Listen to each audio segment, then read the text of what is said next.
The rising of the Americas with art. The original settlement of the Americas is still unknown, with ideas ranging from the humans arriving in the Americas 20 to 30,000 years ago after the Ice Age, to the hunters that were roaming throughout the Americas between 10,000 to 12,000 years ago, based on old archaeological evidence. In the midst of the four Americas, which are Mesoamerica, Central America, South America, and North America, from sea to sea, they each share their own individuality with religious beliefs and homelands, but they all do share one thing: the Americas made art.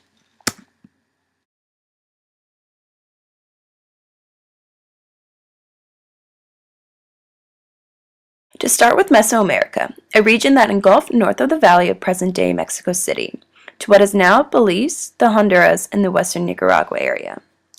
Mesoamerica has very diverse regions, fluctuating from the tropical rainforest to the mountains, sharing some of the same cultural similarities and communication through the trade links regions.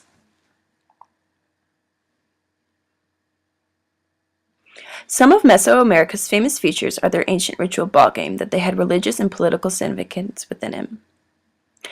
This is a picture of a typical court they would use. They would play with a hard rubber ball, and their goal was to use their bodies to make it through the hoops set up on the sides of the court. Sometimes the game would be taken so serious the loser would be beheaded. They were also known for their monumental building constructions and their systems of multiple calendars that they have.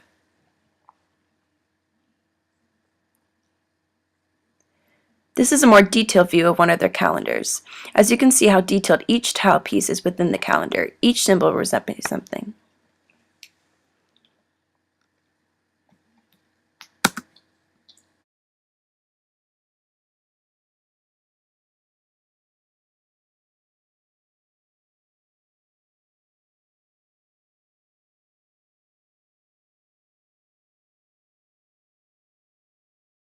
The Olmecs, whom were known for making the first major Mesoamerican art. They created monuments called colossal heads, which typically leaders of the time were males wearing close-fitting caps with chin straps and ear spools.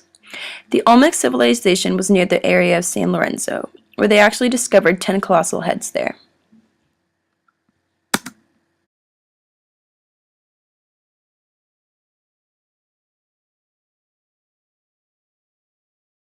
This is the Pyramid of the Sun, a very famous period in this region, which was also known for its quality obsidian, which was volcanic stone that people used to make tools and vessels out of.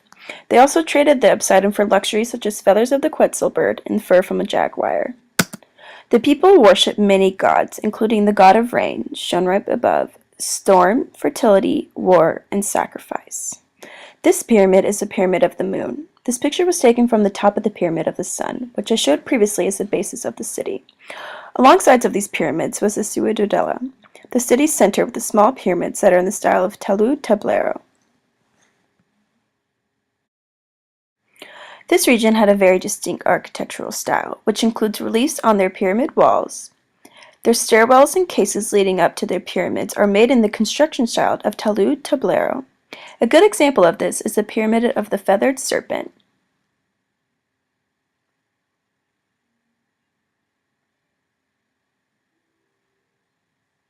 The pyramids were also known for the distinct patterns that line the outsides of their walls.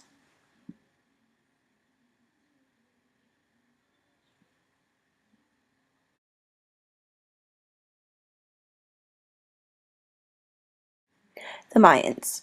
The Mayan homeland is in the southern Mesoamerica Yucatan Peninsula, which is now present-day Guatemala, Belize, and the western part of the Honduras and El Salvador. The Mayans are also known for their artistic pyramids, temples, and palaces. Not only are the Mayans known for developing the math concepts like place value and zero, but they have created the most advanced calendar system and they have the most advanced hieroglyphics known to man.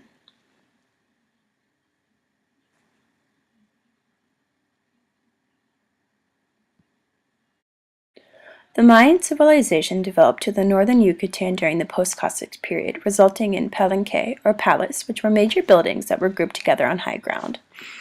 Right across from the palenque in the previous photo is the Temple of Inscriptions, which was a 9-level pyramid reaching 75 feet in height. The Mayans had a powerful ruler named Pakal the Great, who ruled in 615 to 683. He is the reasoning for the complex buildings and pyramids that were appointed. The Mayan civilization came to a big decline after the beginning of the Spanish conquest in 1519, which led to a new selection of people to rule the Mexico.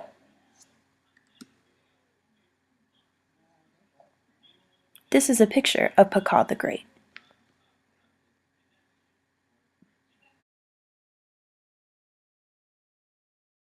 The Aztecs, who by urban legend thought to have been discovered already 400 years ago, which nomadic people were supposed to be living on this mythical island they called Aztlan, where Aztec originates from.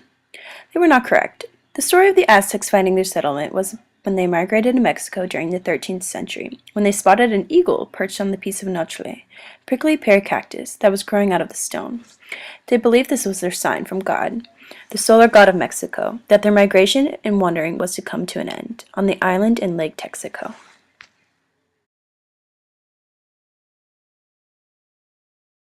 South America.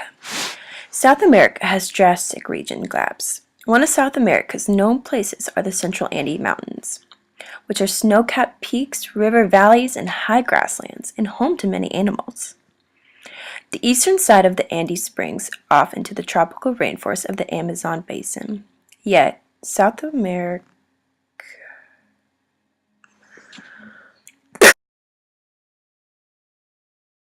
South America has a drastic region gap. One of South America's known places are the Central Andes Mountains, which were snow-capped peaks and river valleys and high grasslands, and home to many animals. The eastern side of the Andes springs off into the tropical rainforest of the Amazon basin. Yet, South America is also known for having one of the driest deserts in the world as well.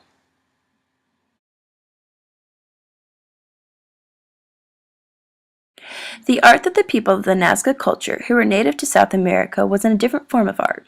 The Nazcas were famous for their earthworks, or geoglyphs. Their culture would make figures of animals or lines of abstract patterns in the dirt or grassland, and images would only be able to be identified by air.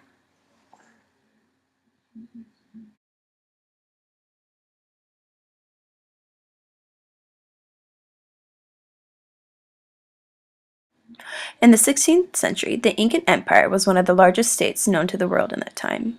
In Central America, the empire extended for more than 2,600 miles across the western part of South America, which is now present-day Ecuador, Peru, Bolivia, northern Chile, and part of Argentina. The Incans built more than 23,000 miles of roads so that transportation and communication could increase in time and efficiency. The Incans were also very well known for their stoneworks. As you can see, on the left side the stone is clean cut and placed neatly and organized, and on the other side is more combined in a puzzle-type mannerism. The Incans also had their art cloths, which were made from llama, alpaca, and vicuna. This is an example of wealth in these areas, and they were usually collected from the Andes region. The Incans also made tunics and textiles that weren't just for viewing, but even had messages and symbols indicated within the patterns of the pieces they make, including someone's ethnic identity or social ranking.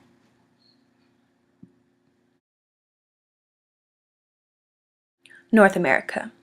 North America stretches from the most southern tip of Florida all the way up to Canada and Alaska.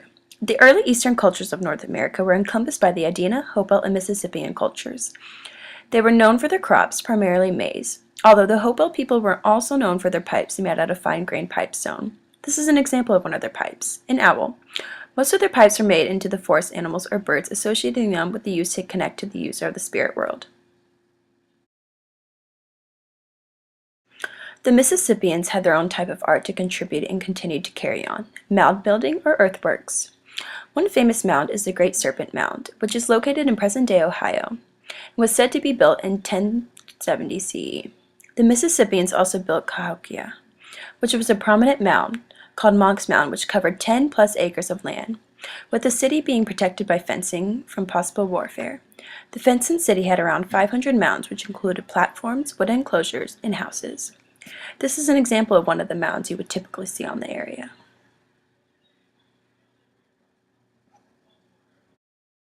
The Southwest was filled with farming cultures, primarily the Mimbres and Mongolian culture that was located in New Mexico and East Arizona. The Hohokam culture was located in the southern part of Arizona, multi-storied residence, irrigation systems, and ball courts that resembled the courts from Mesoamerica. The natives of America were also known for the Navajo women that were very skilled weavers, making tapestries and famous basketries.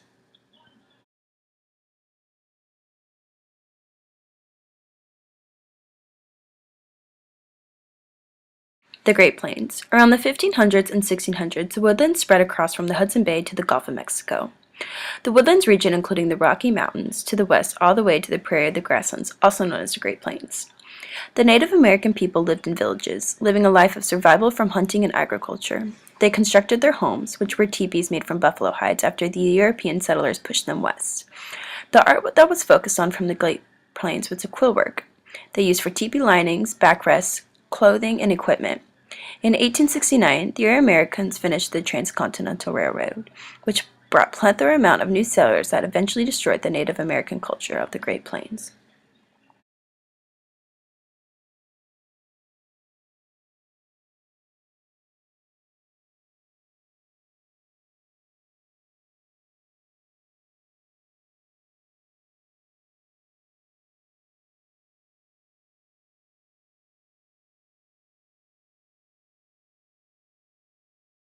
Mesoamerica contributed to the art world with the creations of colossal heads, the calendars, the Olmecs, the Aztecs, and the Mayans all contributed to. Also, Mesoamerican's architectural art was a big construction to the world with their beautiful detailed pyramids, temples, and mounds.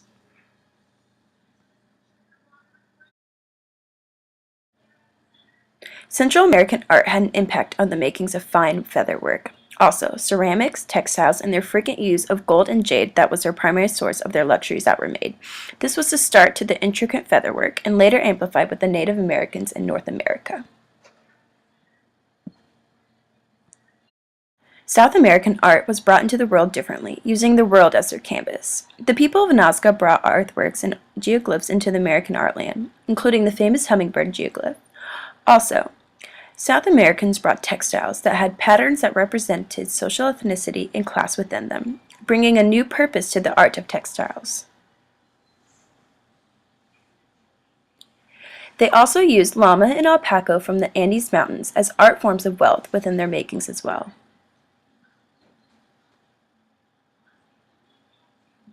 North America brought the art of basketry and weaving to the center of the art world. The natives also created fine quill artworks and Hasma masks that contributed to the ceremonial arts within this region. They brought use to the buffalo hide to use as their shelter in which they did quill work on as well, and also using the hides as a canvas for painting simple arts of display.